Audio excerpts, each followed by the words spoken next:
Jake Morrison wiped the grease from his hands with an old rag and looked around the engine room of Kepler Station.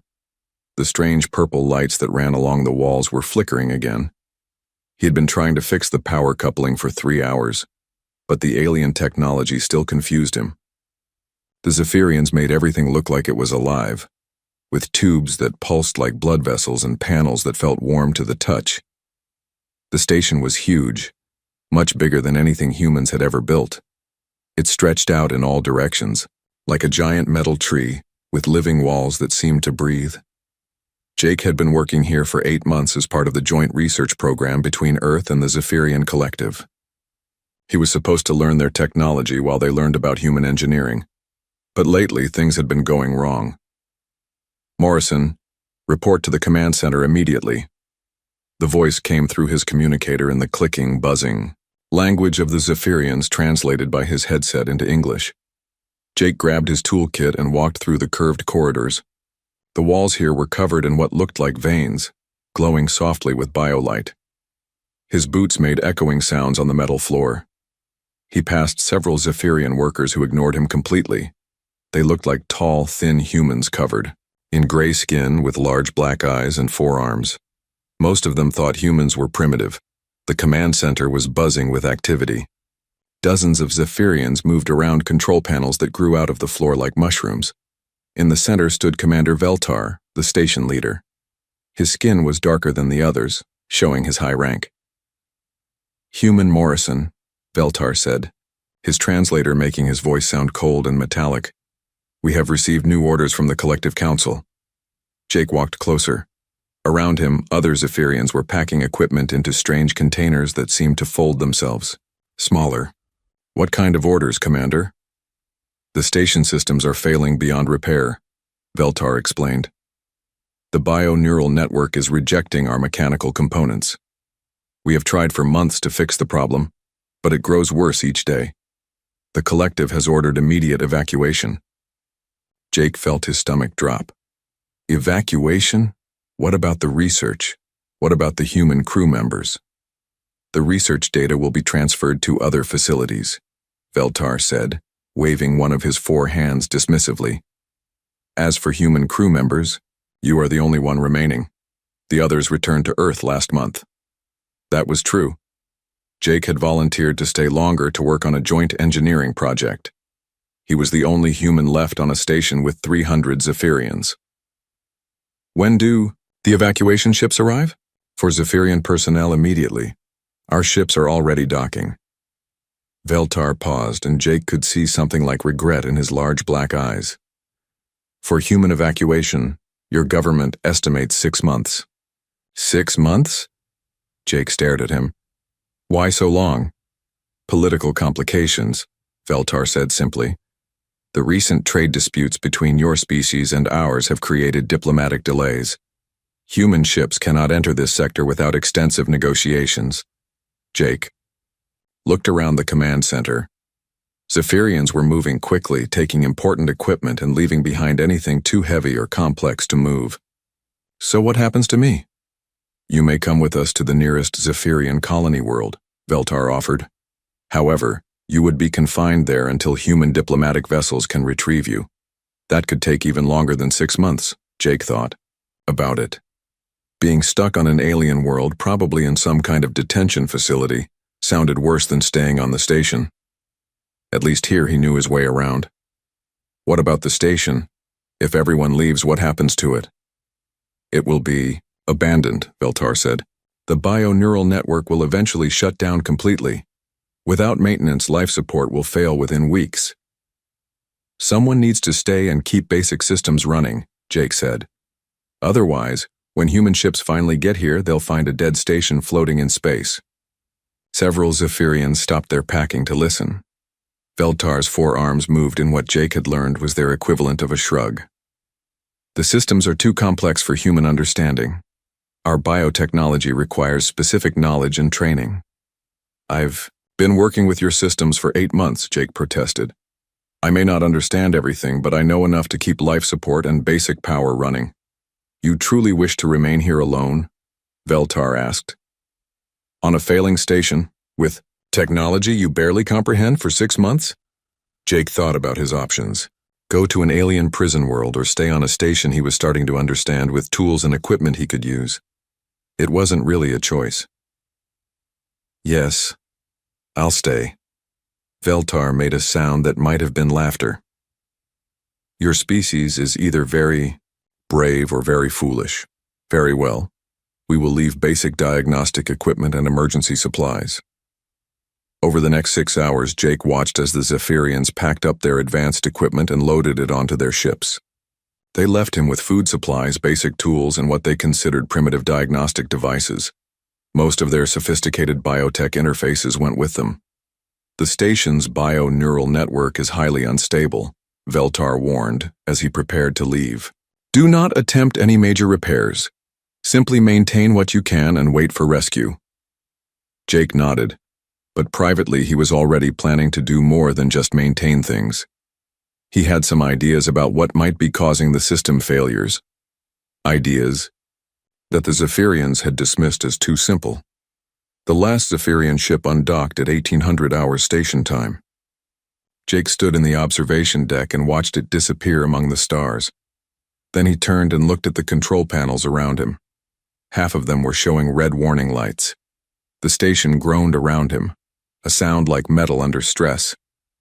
The biolights in the walls flickered and dimmed. Somewhere in the distance, an alarm started beeping. Jake rolled up his sleeves and picked up his toolkit. He had grown up on a farm in Kansas, fixing tractors and irrigation systems with whatever parts he could find. His father had always said that any machine could be understood if you paid attention to what it was trying to tell you. "All right, station," he said out loud, his voice echoing in the empty corridor. "Let's see what's really wrong with you." Jake's first morning alone on Kepler Station started with the lights going out completely. He woke up in total darkness in his small quarters, the air already feeling stale and warm. The gentle hum of the air recycling system had stopped sometime, during the night. He fumbled for his flashlight and clicked it on. The beam cut through the darkness, showing him the curved walls of his room. The bioluminescent panels that normally glowed with soft purple light were now dark and cold to the touch.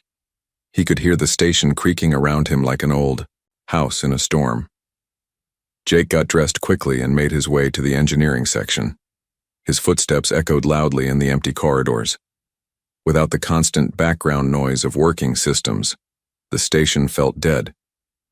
He passed several emergency panels that were flashing red warning lights, their battery power the only thing still working. In the main engineering bay, Jake found chaos. Warning lights blinked everywhere, and the few screens that still had power showed graphs and numbers that made no sense. The Zephyrians had left behind their basic diagnostic equipment, but all the instructions were in their language. His translator could handle speech, but written technical manuals were too complex. He started with what he knew. Life support was the most important thing. Without air circulation, he would suffocate within days. Jake found the main life support panel and used his flashlight to examine it. The biomechanical components looked like a cross between computer circuits and living tissue. Tubes that looked like blood vessels connected to metal boxes that hummed with electricity. Jake touched one of the tubes gently. It felt warm and seemed to pulse slightly, like a heartbeat. But something was wrong. The tube was changing color, from healthy pink to a sickly yellow-green. As he watched, small drops of liquid leaked out where the tube connected to a metal junction box. "It's like an infection," Jake said to himself. He had seen similar things on the farm when irrigation systems got contaminated. The bioparts were rejecting the mechanical parts just like a body rejecting a foreign object. He spent the next hour crawling through access panels, following the life support system through the station. Everywhere he looked, he found the same thing. The living components were literally dissolving the metal connections. Green liquid pooled around junction boxes. Metal surfaces were pitted and corroded where they touched the biotubes. Jake remembered his conversation with his sister Kate, who was a nurse back on Earth. She had told him about organ transplant rejection, when a patient's immune system attacked a new organ because it didn't recognize it as belonging to the body. The station's bio-neural network was doing the same thing to the mechanical parts. By noon, Jake had managed to get emergency power running to his quarters and the main engineering section. The emergency generators were purely mechanical, so the bio-network couldn't interfere with them. But they only had enough fuel for a few weeks at most. He found the central bioneural processing unit in the heart of the station. It looked like a massive brain made of crystal and living tissue, surrounded by thousands of hair-thin fibers that connected to every system on the station. The fibers glowed with soft light, but Jake could see that many of them were turning, dark like dying nerves. Jake sat down in front of the bioneural unit with a cup of coffee from his emergency supplies. He studied the alien brain, trying to understand how it worked. The Zephyrians had explained that it was like a living computer, making decisions about station operations based on complex biological processes. "You're sick, aren't you?" Jake said, to the unit. "You're trying to fight off something that's part of you." He spent the afternoon reading through the technical manuals the Zephyrians had left behind, using his translator to work through the complex language. Most of it was beyond his understanding, but he began to see a pattern. Every time the Zephyrians had problems with system integration, they had added more complex programming to force the bioneural network to accept the mechanical components. Jake thought about his grandfather's farm back in Kansas. The old man had taught him that sometimes the best way to deal with a stubborn animal was not to force it, but to understand what it wanted. "You can't make a horse drink," his grandfather used to say, "but you can make it thirsty." As evening approached, Jake made a discovery that changed everything. Deep in the technical files, he found records of the original station construction. The bioneural network had been designed to work with organic components only. The mechanical parts had been added later as modifications and upgrades. Each addition had required more and more complex programming to make the system accept it. "They've been fighting you for years," Jake realized, looking at the bioneural unit. "No wonder you're rejecting everything." The temperature in his quarters was dropping as the heating system failed. Jake wrapped himself in blankets and continued reading by flashlight. He found detailed biological analyses of the bioneural network, written in scientific language that reminded him of his sister's medical textbooks. The network wasn't just a computer made of living tissue. It was actually alive, with its own immune system, its own way of processing information, its own needs and preferences. The Zephyrians had been treating it like a machine that happened to be biological, when they should have been treating it like a living partner. Jake thought about the symbiotic relationships he had learned about in school. Flowers and bees, fish and cleaning stations, humans and the bacteria in their stomachs. Two different organisms working together, each providing something the other needed. "What if we've been doing this all wrong?" Jake asked the empty room. "What if instead of forcing you to accept mechanical parts, we need to make mechanical parts that you want to accept?" He fell asleep that night with his mind full of possibilities. The station continued to fail around him, but Jake was beginning to understand the real problem. The Zephyrians had been trying to dominate the bioneural network, to force it into submission. But Jake was starting to think like a farmer again, thinking about cooperation instead of control. When he woke up the next morning, the air was cold and thin, but Jake felt more optimistic than he had since the evacuation. He had a plan, and for the first time since being left alone, he believed he might actually be able to save the station. Jake started his third day alone with a simple experiment. He took a small piece of metal from his toolkit and placed it next to one of the bioneural connection points. Within minutes, he could see the living tissue pulling away from the metal, creating a gap. The bio-network was actively avoiding contact. "Just like my sister's patients rejecting transplants," Jake muttered. He had called Kate on the emergency communication system the night before, using precious power to get her advice about immune responses. She had explained how doctors sometimes used special drugs to make the body accept foreign organs. Jake didn't have medical drugs, but he had something else. In the station's laboratory section, he found equipment that could analyze and modify materials at the molecular level. The Zephyrians had used it for their research, but they had left it behind because it was too heavy to move quickly. He spent the morning learning how to use the molecular fabricator. The interface was designed for Zephyrian hands with 4 fingers, but Jake managed to adapt it. The machine could break down materials and rebuild them with different properties. It was like having a 3D printer that could work with individual atoms. Jake's first idea came from something his grandfather had taught him about grafting fruit trees. When you wanted to attach a branch from one tree to another, you had to make the connection in a way that both trees would accept. The secret was in the interface layer, the place where the two different parts met. He took samples of both the bioneural tissue and the metal components that were failing. The molecular fabricator analyzed both materials, showing him their chemical structures on the screen. The biotissue was carbon-based and complex, while the metal was simple iron and copper alloys. What if I make a bridge? Jake asked himself. Something that's part biological and part mechanical? Using the fabricator, Jake created a new alloy that included organic compounds similar to those in the bioneural tissue.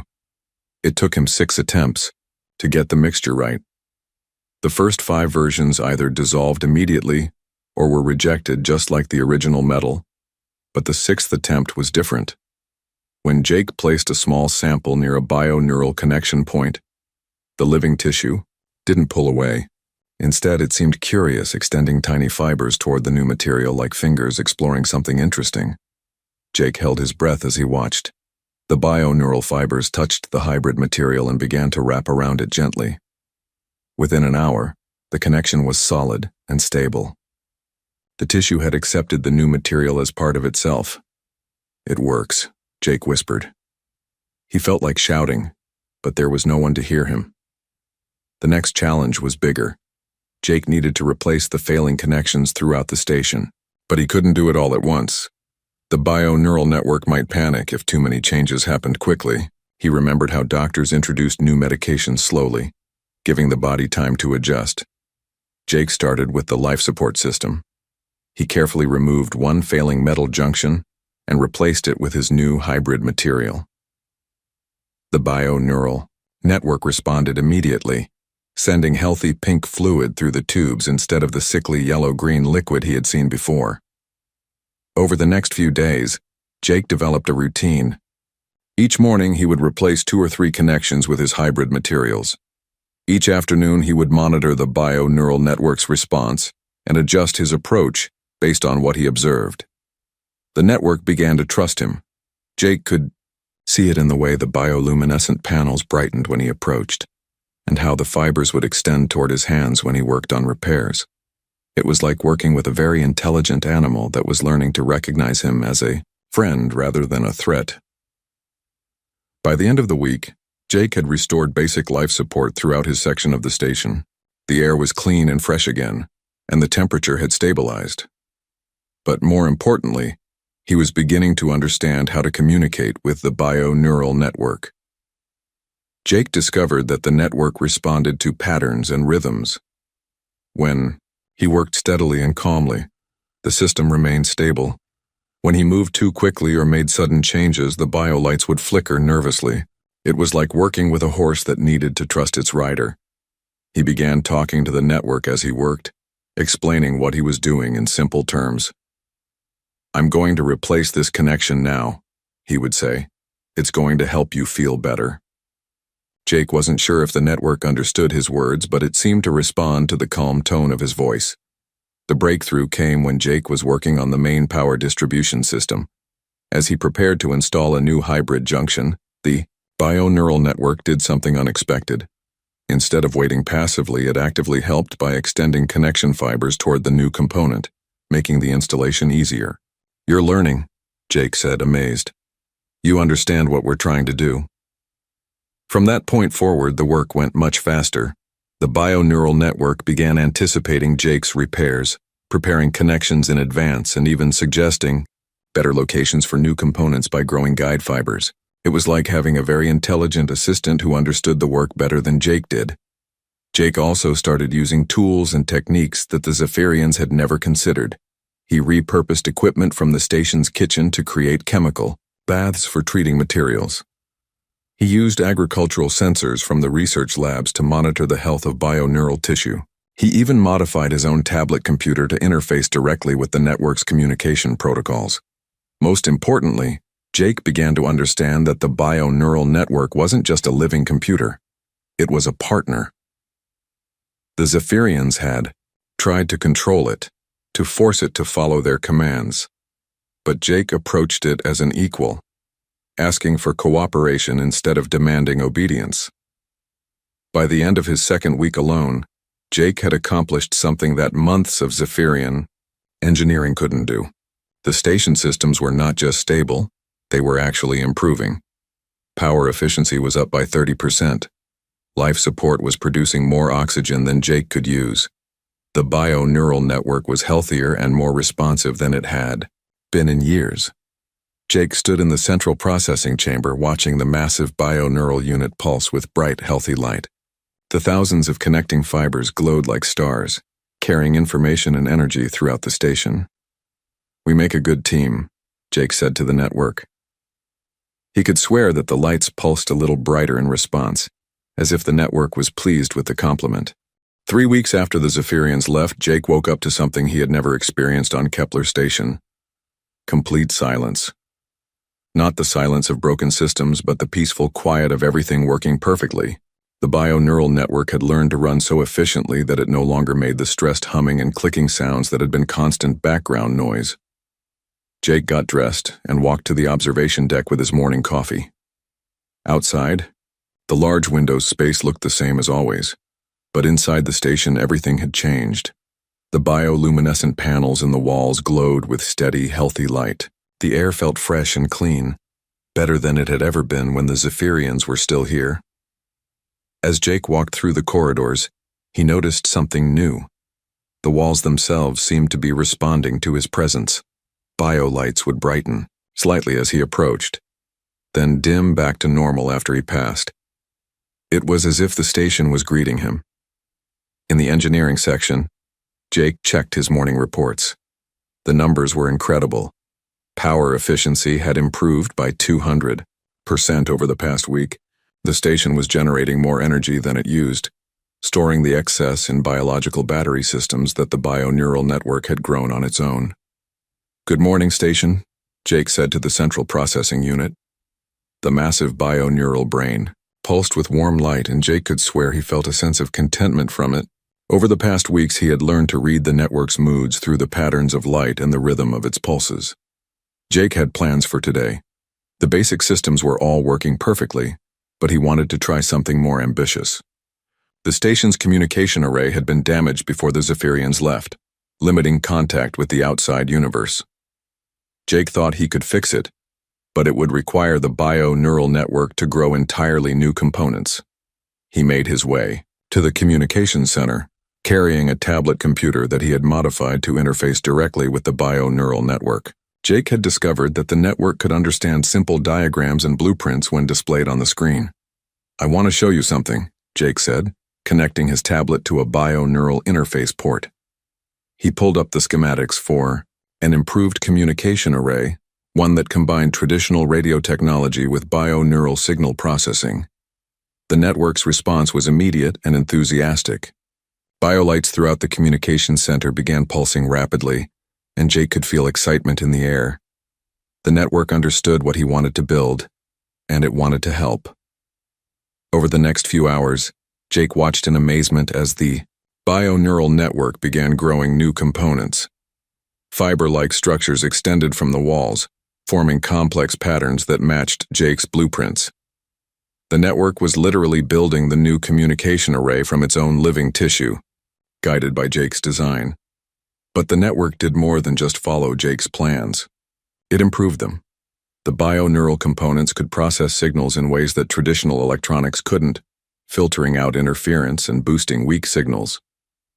By the time the work was finished, the communication array was more sensitive than anything either humans or Zephyrians had ever built.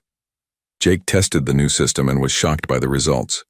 He could pick up signals from ships and stations that had been too far away to detect before.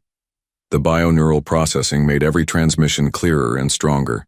He immediately sent a message to Earth, reporting his status and the station's condition. The response came back within hours, much faster than expected. Both human and Zephyrian monitoring stations had noticed the improvements in Kepler Station's performance. They were asking questions about how one person could have made such dramatic changes to a failing system. Jake smiled as he composed his reply.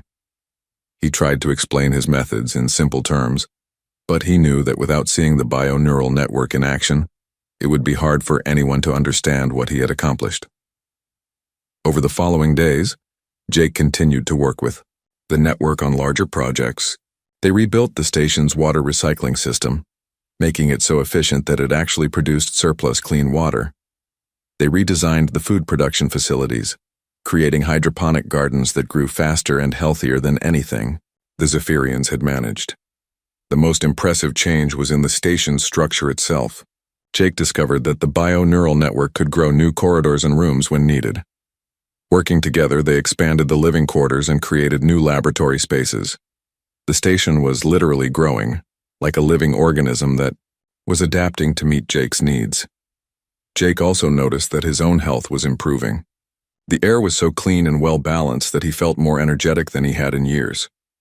The bio-neural network had somehow learned to optimize the atmosphere for human physiology, adjusting oxygen levels, humidity, and even trace gases to create perfect conditions. But the most remarkable development was the partnership itself. Jake no longer had to explain what he wanted to the bio-neural network.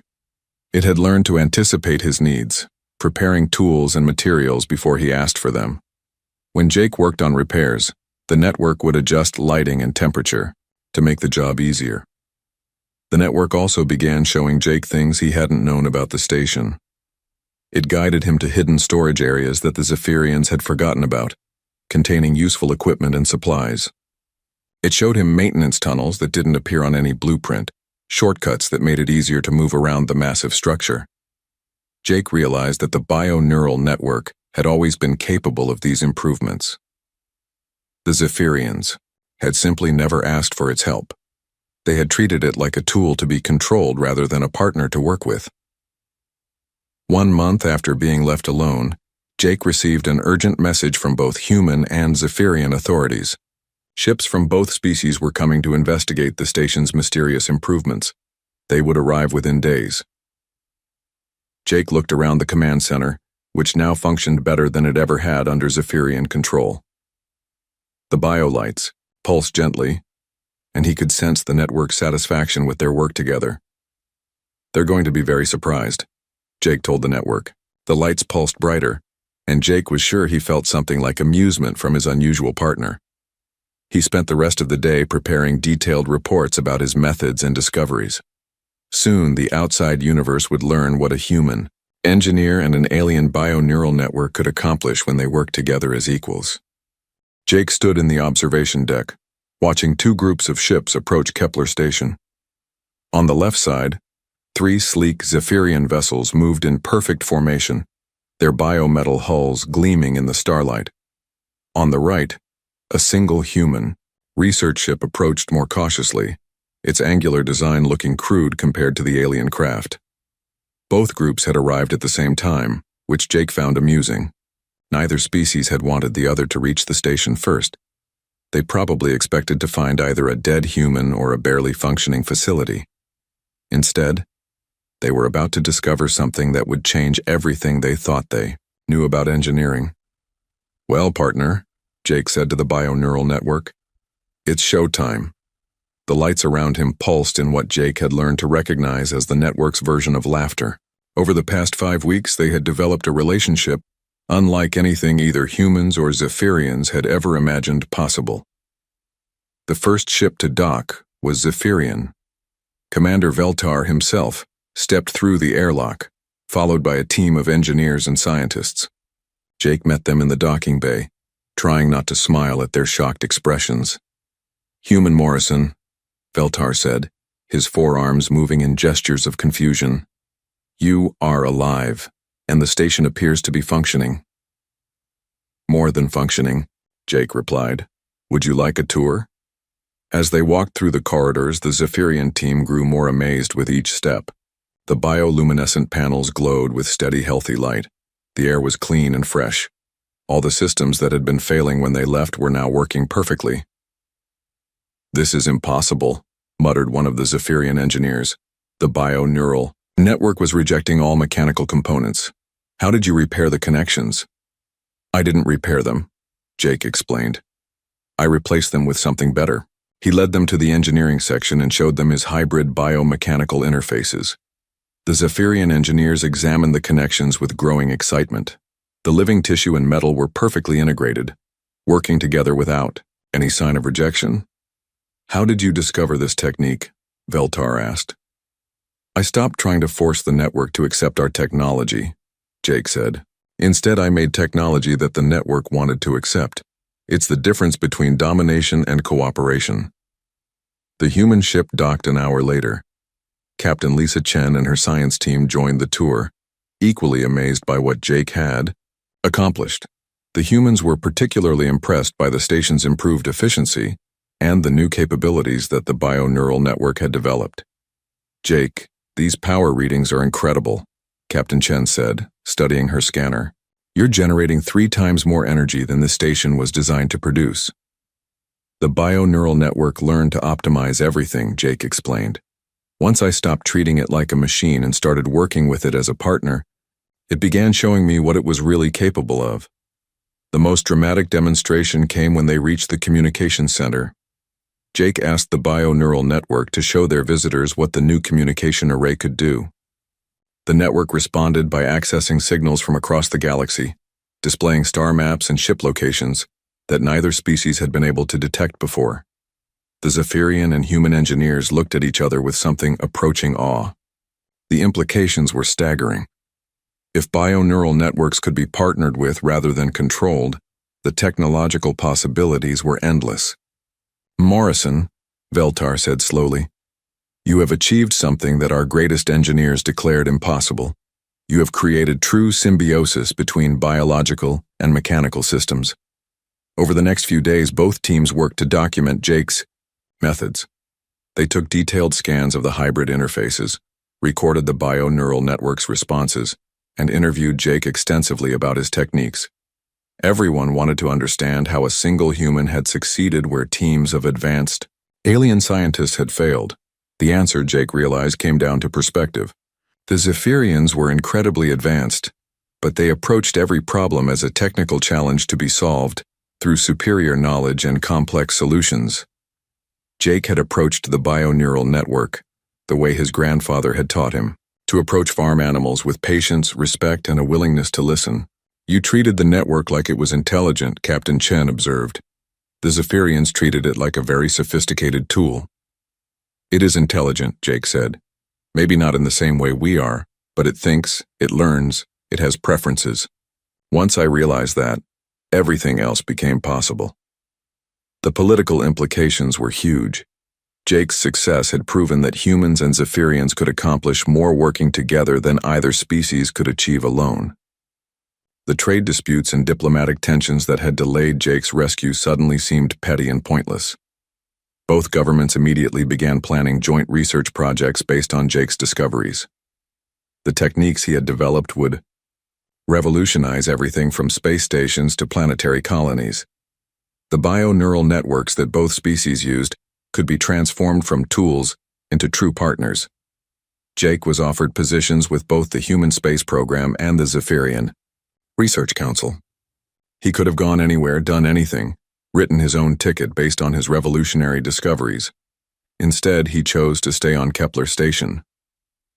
"This is where the work is," Jake explained to Captain Chen as she prepared to leave.